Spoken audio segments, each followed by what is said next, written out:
মাত্র এক বছরে 50 কোটির ভিউ। দুষ্টু কোকিল গানটি ভেঙে দিল সব রেকর্ড। চরকি ও এসবিএফ ইউটিউব চ্যানেলে তুফান সিনেমার এই গান এখন আলোচনার শীর্ষে।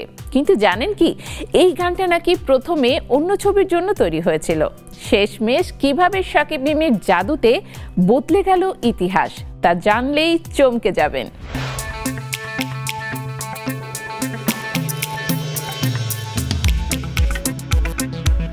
মাত্র এক বছরের ব্যবধানে ইউটিউবে 50 কোটিরও বেশি ভিউ, এ যেন স্বপ্ন।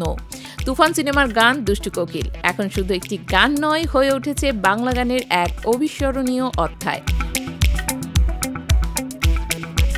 চরকি ও এসভিএফ দুই ইউটিউব চ্যানেলে মিলে গানটি ভিউ পেরিয়ে গেছে 50 কোটির মাইল ফলক।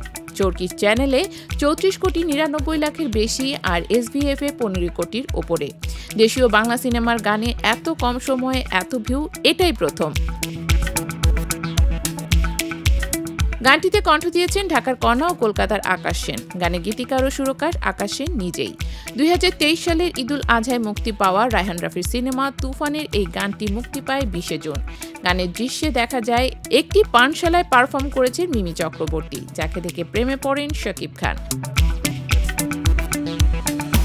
গানটির এই সাফল্য আপ্লুত আকাশ সেন। তিনি বলেন, একদিন আমি থাকবো না, গানটা থাকবে। এত মানুষের ভালোবাসা, ভাষা খুঁজে পাচ্ছি না। শুধু বাংলাদেশ নয়, কলকাতা এমনকি ব্যাংককেও এই গান বাজছে। এর চেয়ে বড় পাওয়া কি হতে পারে?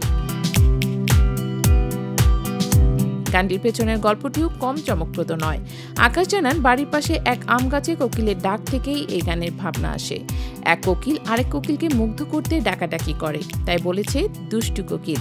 প্রথমে অন্য একটি ছবির জন্য তৈরি করা হলেও সেই সিনেমার প্রযোজকদের পছন্দ না হওয়ায় গানটি নিজের কাছেই রেখে দেন আকাশ। তিনি গানটি সিনেমায় রাখার সিদ্ধান্ত নেন। কলকাতায় গানটির দৃশ্য ধারণের সময় আকাশ নিজে উপস্থিত ছিলেন। শাকিব খানের সঙ্গে তার প্রথম সাক্ষাতের অভিজ্ঞতাও ছিল হৃদয়গ্রাহী। ভাই, আমাকে যেভাবে আপন করে নিয়েছেন তা চিরকাল মনে থাকবে। আর্টিস্ট কণা বলেন, অনেক আনন্দিত ও কৃতজ্ঞ। এই গান বাংলা সিনেমার গানে নতুন মাত্রা এনেছে।